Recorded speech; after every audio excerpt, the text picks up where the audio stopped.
DayZ is a game of many wonders, mostly wondering how you died, but amongst all this, there are some really cool little secrets most people don't know about, and here I'll show you that despite what they say, 3 minutes is definitely long enough, if you know what I mean. If you like the video, please leave a like or a subscribe, it really helps me out. But without further ado, let's get into the video. Hey, a friend.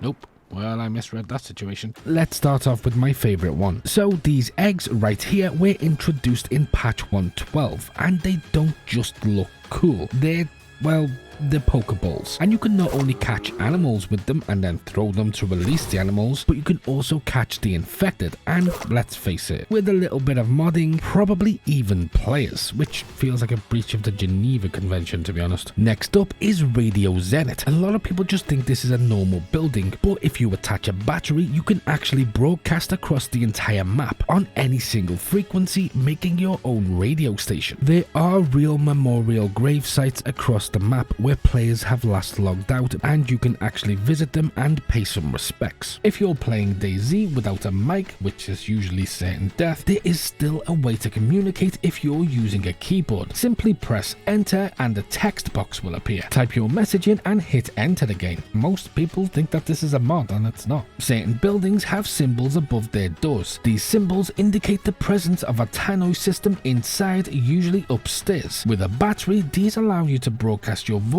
over the town. It's a handy tool for coordinating with teammates or just pissing people off. On console, DayZ doesn't support mods in the traditional sense. However, console players have access to official files already in the game which can be altered slightly, which is why items like the Devil's Lettuce exist, and also why we have maps with a GPS symbol on it. Wolves in DayZ operate on a territory system. This means if you land near zones, you can actually avoid triggering an attack by steering clear. It's a matter of knowing the map and planning your routes, although personally I think it would ruin it a little bit. Firing at somebody else's weapon can not only damage the gun itself but also damage individual attachments like optics. So there used to be an infected version of Dean Hall, the creator of the DayZ mod, who used to spawn in the game. Well, he's now made a return, and you can actually find the new Dean Hall in the game. You can actually craft a barbed wire baseball bat, and if you read the description, it actually says no exceptions, which is a nod to Negan from The Walking Dead. Canteens and water bottles hold the exact same amount of water. There is